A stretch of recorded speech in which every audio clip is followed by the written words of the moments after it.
Vamos lá então, mulher memorável, no nosso 19º.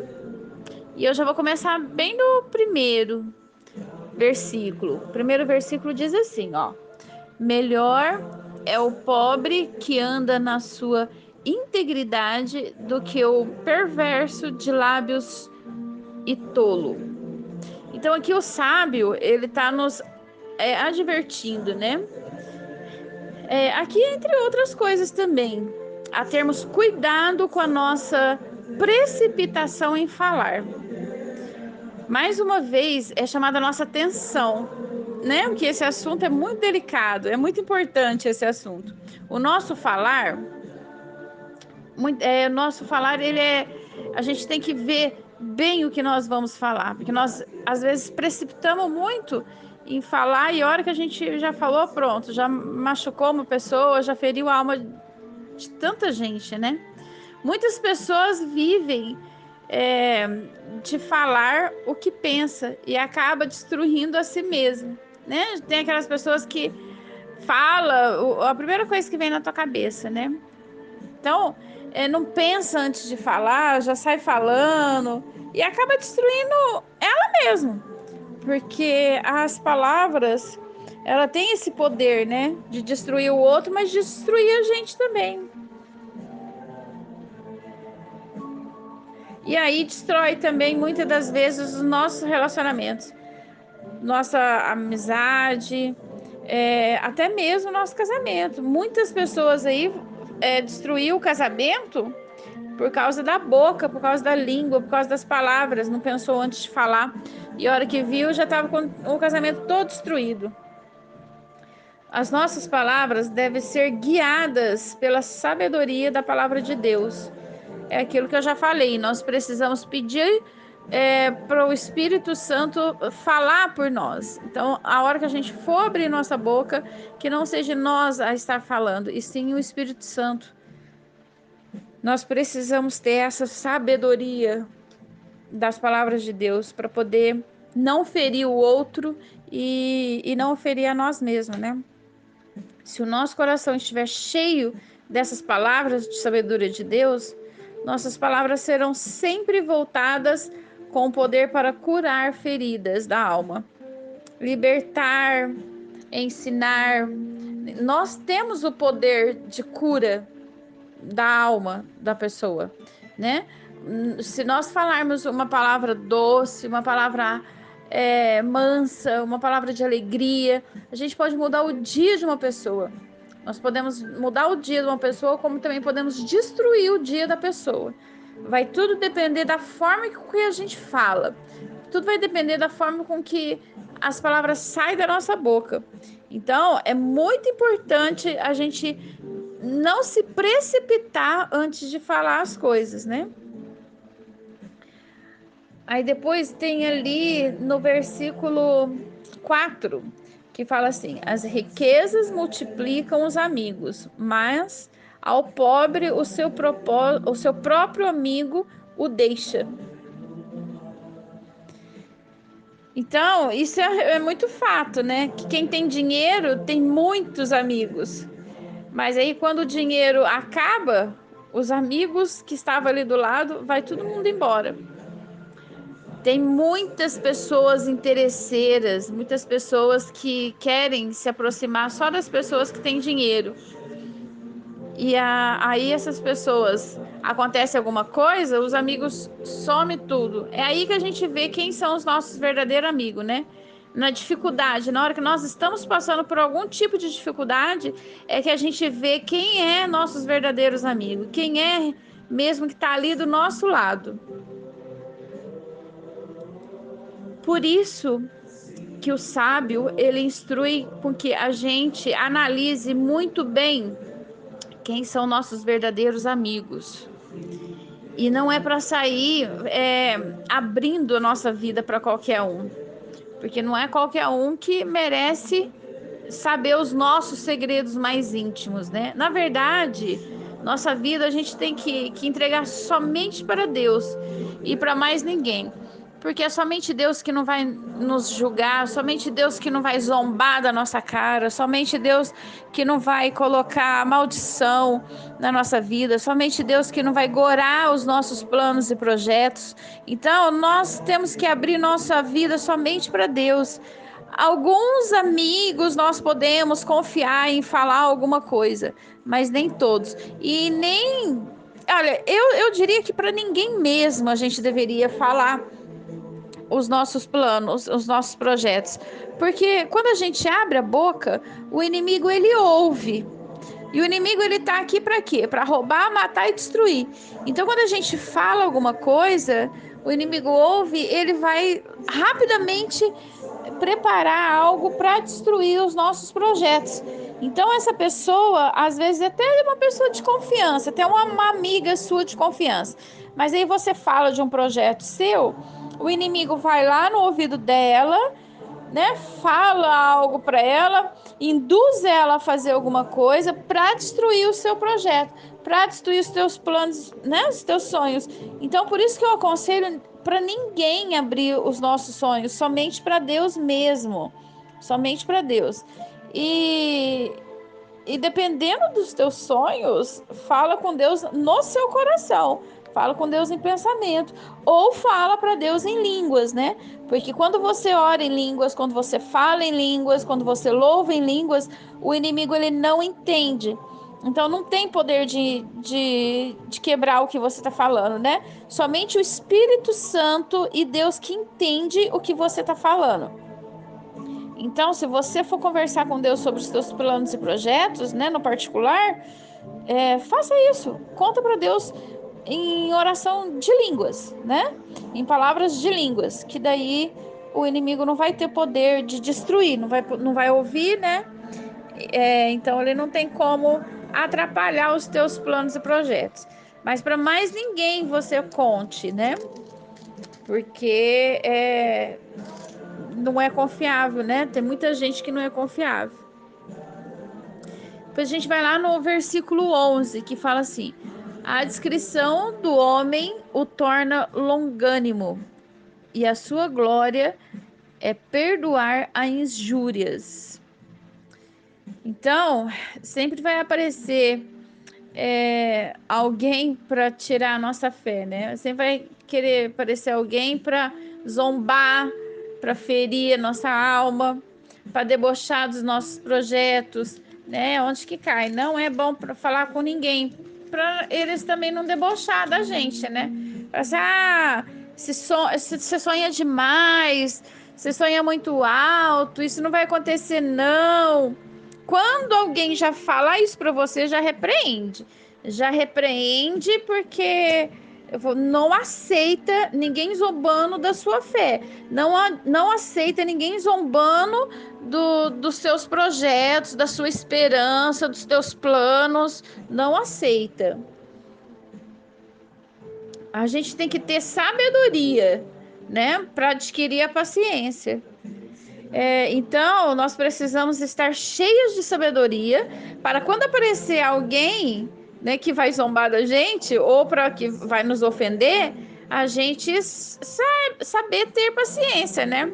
Porque imagina, você tá lá comentando dos seus planos, dos seus projetos, ou até mesmo colocando ele em prática, né? E vem um zombador aí, zomba da tua cara, vai lá, fala alguma coisa querendo atrapalhar seus sonhos, querendo quebrar a sua esperança, né? Se você não tiver sabedoria, você perde a paciência com essa pessoa, briga, né? Porque ninguém vai aguentar ser zombado, ninguém vai aguentar com os teus, né? Você tá lá com os teus projetos em andamento, vem alguém zombar de você, o teu sangue vai ferver mesmo. Mas se você tiver sabedoria, você vai ter toda a paciência e não vai ter conflitos, não vai ter nenhum tipo de aborrecimento ali na hora que você for ofendida por alguém. No versículo 13, fala assim, ó: o filho insensato é a desgraça do pai, e um gotejar contínuo as contenções da esposa. Então, uma mulher briguenta que fica falando várias vezes a mesma coisa, ninguém aguenta. Então, a mulher sábia consegue ficar lá, calada, caladinha, e procura medir o que vai falar. Aqui, muitos utilizam essa passagem com o casamento, né? Que a mulher que fica gotejando, falando várias vezes no ouvido do marido, aí o marido não aguenta, explode onde que tem as brigas, separação.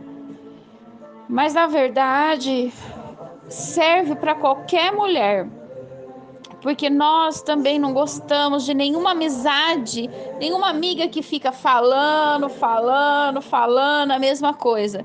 Acaba sendo chato, acaba sendo impertinente. Então, assim, o conselho aqui e o que o sábio está passando e o que eu tive o entendimento aqui é para que nós tenhamos a capacidade de procurar medir as nossas palavras e não ficar falando muitas vezes a mesma coisa, porque isso aborrece o outro, né? Então vamos ser controladas, vamos controlar o nosso falar, né? Não fala várias vezes, não. Falou uma vez só, pronto. A pessoa entendeu, né? Ouviu. Aí se entendeu ou não entendeu, com o tempo a gente vai descobrir. Mas fala uma vez só e depois fala, eu falei, né? Você não ouviu? Mas não fique falando muitas vezes, não, porque vai começar a ser chata e aí a pessoa, não vai ter ninguém que queira ficar perto de você. E não é legal a gente viver isolado também, né?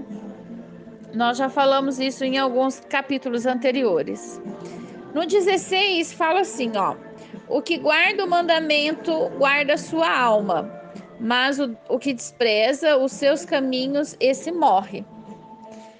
É muito sério isso, é muito sério e muito forte. O plano espiritual é muito forte. Depois, quem quiser fazer um estudo sobre o plano espiritual, a gente faz também, é só me procurar e a gente vai estar fazendo junto esse estudo do plano espiritual. O plano espiritual é fortíssimo, é poderoso. Tanto que quando você lança alguma coisa para Deus, sustente o que você falou, o que você pediu, né? Não fique mudando os teus pedidos, não. Deixa Deus realizar primeiro aquele lá, se for da vontade de Deus realizar, né? Muitas das vezes também as coisas que a gente pede não se realiza, e aí a gente fica, poxa, né? Deus não ouviu, tal. Ouviu, mas é que não chegou o tempo ou não é da vontade de Deus. Então, o plano espiritual, ele é muito forte, é uma briga, uma batalha terrível contra o bem e o mal, né? Contra as trevas e a luz. E nós precisamos guardar os mandamentos, porque os mandamentos são uma ordenança de Deus, né? Deus colocou os mandamentos ali que é para nós seguir, faz parte da nossa vida. Ele colocou para nossa vida, para nos guiar, para nos moldar, para que nós possamos ter um norte. E, e não só guardar no coração, nós precisamos também seguir, botar em prática, né? Se a gente não seguir esses mandamentos, teremos morte espiritual, sim. E as consequências é certo em nossa vida. Então, muitas das vezes, nós perdemos a intimidade com Deus porque a gente não coloca em prática os mandamentos que Ele colocou para a gente seguir. Muitas vezes a gente perde intimidade com Deus porque a gente não quer viver a vida que Deus planejou para nós. Em que sentido? Deus, ele colocou a Bíblia, o nosso manual, e é tão simples, ele não pede tanta coisa. Ele não pede, ele não exige nada da gente. Ele tem algumas coisas que ele fala que ele gostaria que nós fizéssemos, né? Para ele ter intimidade com a gente. Mas assim, ele pede que é para o nosso próprio bem. Por quê? Porque tem coisas que se a gente fizer, a gente atrai o inimigo, a gente abre portas para o inimigo entrar. E aí não tem como a gente ter intimidade com Deus, porque como que a gente vai ter intimidade com Deus se nós estamos atoladas no lamaçal, né? Se a gente está nas trevas, se a gente está fazendo as coisas que o diabo gosta. Então, aqui Deus está falando, Deus está pedindo para que nós tenhamos, que nós seguíssemos os mandamentos que Ele deixou para a gente guardar no coração e botar em prática, né? Porque senão a gente vai ter morte espiritual mesmo, tá escrito aqui, e a gente não vai ter intimidade com Deus. Então, assim, nós precisamos, sim, ter uma vida certinha, voltada pelo que Deus pede pra gente aqui no manual. Ele já deixou esse manual certinho para não ter erro, para a gente seguir, para a gente não deixar de ter intimidade com Deus, para não deixar que o inimigo tome conta da gente. Então a gente tem que prestar atenção nos nossos atos, nas nossas falas. Muitas das vezes a gente não tem prosperidade na nossa casa. Por que a gente não tem prosperidade na nossa casa? Porque a gente não é fiel a Deus, porque a gente não tem posicionamento, porque a gente não busca Deus, porque a gente fica no meio, em cima do muro, vamos dizer assim, né? Ah, tá, eu sou cristã, mas olha, eu só vou desviar um pouquinho só. Depois eu peço perdão para Deus, né? Não, nós temos que ser certinho. Se a gente está com algum vício, vamos nos livrar desse vício. Para quê? Para que o nosso corpo, que é o templo do Espírito Santo, esteja limpo. Porque o Espírito Santo, ele habita num coração limpo, numa casa limpa. Se o nosso coração estiver sujo, se a nossa casa estiver suja, Deus não está ali, o Espírito Santo não está ali. Quem vai estar é a treva. Quem vai estar ali são as trevas, são as potestades, são os inimigos, são o demônio, tá? Então, se o teu coração estiver poluído, se você estiver aí cheio de vício que vai sujar o teu corpo, quem vai estar habitando no seu corpo, infelizmente, essa é a realidade. É o coisa ruim. Depois a gente vai estar lá no 20, versículo 20. Ouve o conselho e recebe a instrução, para que sejais sábio nos teus dias por vir. Bom, aqui também não tem muito o que falar, porque esse versículo está claríssimo, né? Aqui ele está pedindo, o sábio está te dando esse conselho, que é para você seguir o conselho e receber a instrução, para que os teus dias sejam sábios, né, nos dias de vir. Então, assim, ouve a instrução, bota em prática e tá aqui, ó, tá tudo aqui no manual que Deus deixou, tá? Não tem, assim, desculpa, eu não sabia. Tá, você não sabia porque você não leu, né? Se você tivesse lido, você sabia. E aí tinha como você colocar em prática. Aí a gente pula lá pro 21, que fala assim, ó. Muitos propósitos há no coração do homem, mas o desígnio do Senhor permanecerá.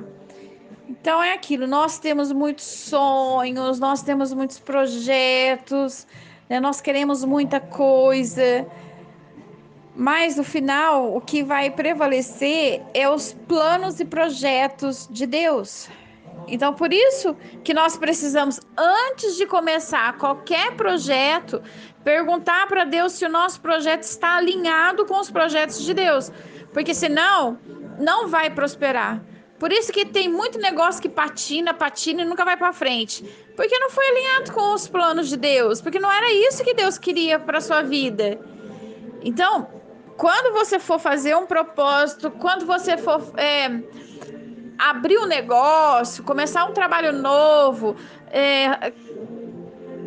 começar a namorar alguém, planejar para casar, ou até mesmo planejar de ter um filho, ou planejar de trocar de carro, comprar uma casa. Eu não sei qual é o seu projeto, né? Mas todo seu projeto, no início, você tem que perguntar para Deus se está de acordo, se é isso mesmo que Deus quer para sua vida. Porque se não for, não adianta, não vai para frente. Por quê? Porque Deus, ele tem o melhor para nós. E ele já escreveu toda a nossa história. E Deus, ele tem um plano para nós, ele tem um projeto para nós. E esse projeto, ele vai se cumprir. Só que assim, como nós temos o livre-arbítrio e nós, né, queremos pela nossa carne, decidimos pela nossa carne, muitas das vezes a gente faz os nossos planos, os nossos projetos, né? Só que sem ser os de Deus, né? Então, deixa Deus planejar para nós, deixa Deus dar sequência nesse projeto que ele tem para nossa vida, sem interferir. Às vezes aparece um projeto aí e que a gente não gosta muito a princípio, né? Mas daí depois você vai ver que é o melhor para nós, porque foi um projeto de Deus. E tudo que é de Deus é perfeito. Então vamos seguir o plano de Deus, vamos seguir o propósito de Deus. O desejo de Deus é que nós tenhamos disciplina para podermos ter intimidade com Ele. Porque se a gente não tiver disciplina, a gente não consegue ter intimidade com Ele. Um dia a gente está bem, outro dia a gente está mal, um dia a gente está na linha reta, outro dia a gente está na linha torta, um dia a gente ouve as palavras de Deus, outro dia a gente ouve música mundana, um dia a gente vai na igreja, outro dia a gente vai no forró, sabe? Então, assim, a gente não tem uma disciplina certinha que leva no centro da vontade de Deus. Porque quando a gente tem uma disciplina, a gente pega para estudar a Bíblia, a gente pega para ler o mandamento que Deus deixou, a gente pega para ler a instrução de Deus, a gente está ali na linha reta, a gente está disciplinada em fazer a obra de Deus, disciplinada em estar ali na presença do Espírito Santo, a gente tem intimidade com Deus. Não tem como a gente não ter intimidade com Deus se a gente não tiver em disciplina, né? Tiver fazendo as coisas ali certinha, seguindo o manual. Amém? Esse 19 é um pouco mais curto. Eu espero que você esteja lendo todos os capítulos. Se precisar de auxílio, pode me chamar. Se tiver alguma dúvida, pode me chamar. A gente ora junto, a gente pergunta para o Espírito Santo o que ele quer falar para a gente. Mas não deixa de ler. Lê sim. Olha a disciplina. Vamos ter intimidade com Deus, né? É muito bom a gente estar na presença do Espírito Santo. Né? É muito bom a gente estar na presença de Deus. O mundo é tão cruel. O mundo só tem tristeza, né? A gente pensa que aquela alegria vai nos satisfazer, mas aquela alegria é momentânea. O mundo nos dá alegria momentânea. Vamos ter essa alegria que vem de Deus, vamos ter essa alegria que vem do alto, né? Que essa alegria, ela não é passageira, essa alegria não é momentânea, essa alegria que vem de Deus é eterna. Então vamos buscar essa alegria. Amém? Que você possa ter uma noite reparadora, que você possa estar entendendo tudo que a gente está estudando, né? E que você coloque em prática. Amém? Então, um beijo no seu coração. Deus seja louvado na sua vida e até amanhã.